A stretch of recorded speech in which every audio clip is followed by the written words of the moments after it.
করতেই পারবেন, কিন্তু সেটাকে যদি আপনি ক্ষমতা না থাকে, আইন আপনার হাতে না থাকে, আপনি যদি ক্ষমতায় না থাকেন, তাহলে এই নিষেধগুলি আপনার পালন করা সম্ভব না। সুতরাং জামাত ইসলামী চায় এই রাষ্ট্রে, এই সমাজে, এই পরিবেশে এমন একটি সমাজ, এমন একটি রাষ্ট্র যারা জামাত ইসলামী এক ঝাঁক আল্লাহর বান্দা তৈরি করেছেন, যাদের মাধ্যমে এই এলাকার মেম্বার থেকে চেয়ারম্যান, চেয়ারম্যান থেকে এমপি, এমপি থেকে উপজেলা চেয়ারম্যান, ভাইস চেয়ারম্যান, এমপি থেকে শুরু করে মন্ত্রী, মন্ত্রী থেকে প্রধানমন্ত্রী, রাষ্ট্রপতি তৈরি করে এই দেশটাকে একটি শোষণমুক্ত সমাজ গড়ে তুলতে এবং মানুষদেরকে সত্যিকার অধিকার ফিরিয়ে দিতে চেষ্টা করার কাজ করে যাচ্ছে। আপনারা কি এই জামাত ইসলামের এই চেষ্টার সাথে একমত আছেন?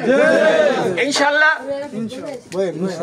ইনশাআল্লাহ আমরা জামাতের হাতকে শক্তিশালী করব, আর আল্লাহর দেওয়া এই বিধান, আল্লাহর দেওয়া এই আইন রাষ্ট্রীয়ভাবে যেন প্রতিষ্ঠিত হতে পারে, আমরা সেই চেষ্টায় জামাত ইসলামী কাজ করে যাচ্ছি।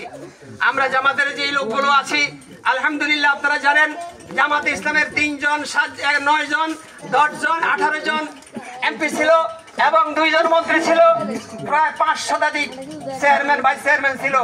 আল্লাহর অশেষ রহমত, একজনের বিরুদ্ধে কোনো দুর্নীতি আজও পায় নাই। সুতরাং এই দুর্নীতি যেহেতু পায় নাই, সামনের দিকে আমরা আশা রাখি আপনারা যদি আমাদের মেম্বার, চেয়ারম্যান, উপজেলা চেয়ারম্যান, ভাইস চেয়ারম্যান, এমপি আপনারা যদি ভোট দিয়ে তাদেরকে নির্বাচিত করেন, তাহলে এই সমাজে কি হবে না, আর লুটপাট হবে না, এই দেশে রিজার্ভ চুরি হবে না।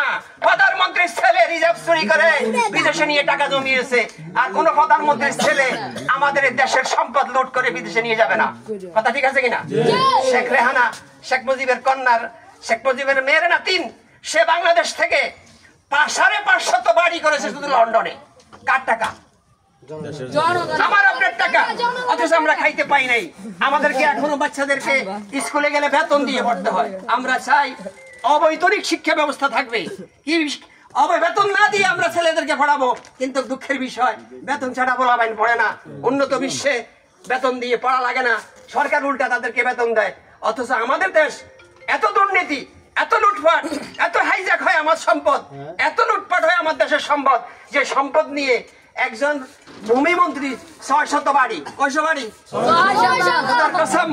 এই শয়তানগুলো ক্ষমতায় এসে বাংলাদেশকে লুটপাট করে তলাবিহীন চুরিতে পরিণত করেছে।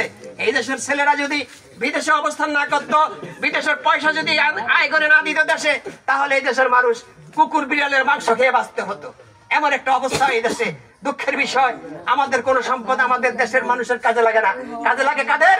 শেখ পরিবারের 47টি পরিবার, শেখ পরিবারের 77 জন সদস্য, তারা এই দেশ থেকে লুট করে অর্ধেক সম্পদ বাংলাদেশ থেকে বিদেশে পাচার করেছে। আর 24শে আগস্টে এই দেশের মানুষকে এতিম করে বাংলাদেশ থেকে লুটপাট করেছে, পালিয়ে গিয়েছে আপনাদেরকে, আমাদেরকে, এই দেশটাকে এতিম করে। কি সত্য কিনা? যে ব্যক্তি ভালো মানুষ, যে ব্যক্তি সৎ, সেইভাবে পালায় নাই। সে বলতো আমি তোদের খেদমত করছি, এই প্রধানমন্ত্রী আয় আমার সাথে, আমি তোদের কোনো ক্ষতি করি নাই, বুক চেতিয়ে দিত, তাহলে আমরা বুঝতাম তার বুকে সাহস আছে, ঠিক না? কিন্তু সে আমাদের দেশ থেকে পালিয়ে গিয়েছে। আর আমরা যারা মুক্তি চেয়েছি, এই দেশের মানুষের মুক্তি চেয়েছি, এই ফেরাউনের থেকে মুক্তি চেয়েছি, ভারতের আধিপত্যবাদ, ভারতের রাজত্ব থেকে আমরা মুক্তি চেয়েছি, আমাদের সন্তানেরা বুক ছিটিয়ে দিয়ে নিজের জীবনকে উৎসর্গ করে দিয়ে এই দেশকে 24 সালে আবার স্বাধীন করেছে। ইনশাআল্লাহ এই স্বাধীনতাকে আমরা টিকিয়ে রাখবো। ইনশাআল্লাহ আমরা এই স্বাধীনতাকে আমরা টিকিয়ে রাখবো। আগামী যে কোনো আন্দোলনে এই স্বৈরাচার, এই ফ্যাসিস্ট হাসিনা কেন যদি কেউ আবার লুটপাট করতে আসে, আবার যদি এই হাজার হাজার বাড়িঘর বিদেশে করতে যায়, আবার যদি ব্যাংকের টাকা এই হাসিনার ছেলে জয়ের মতো চুরি করতে চায়, আমরা প্রতিরোধ করে তুলবো, আমরা প্রতিহত করব। এই দেশে তাদের আর জায়গা হবে না। ইনশাআল্লাহ আমরা একটা ইনসাফ ভিত্তিক, ন্যায় ভিত্তিক, সৎ মানুষের সমাজ ব্যবস্থা কায়েম করে এই দেশের মানুষকে সুখী সমৃদ্ধ করে জামাত ইসলামের হাতকে শক্তিশালী করবেন।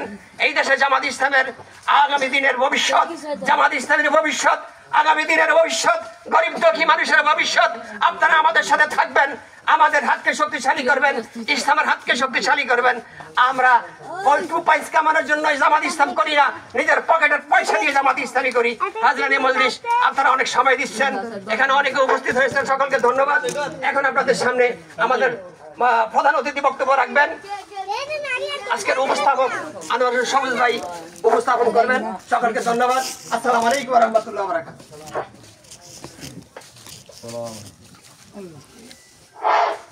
ধন্যবাদ। চৌদ্দনাম ফরিদ দক্ষিণ ইউনিয়নের সম্মানিত সেক্রেটারি যে বক্তব্য রেখেছেন, আশা করি আমরা বুঝতে পেরেছেন। প্রিয় উপস্থিতি, বাংলাদেশ জামাত ইসলামী চায় জমিন যার, আইন চলবে তার, কোরআন হবে সংবিধান, বাংলাদেশ সংবিধান, কোরআন হবে সংবিধান।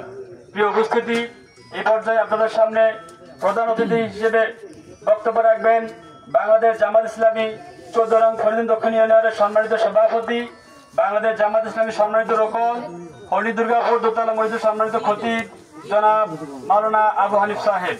ওনাকে আলোচনা করার জন্য অনুরোধ করছি। ভিডিও করছে, বক্তব্যটা ভিডিও হয়েছে, এটা করো।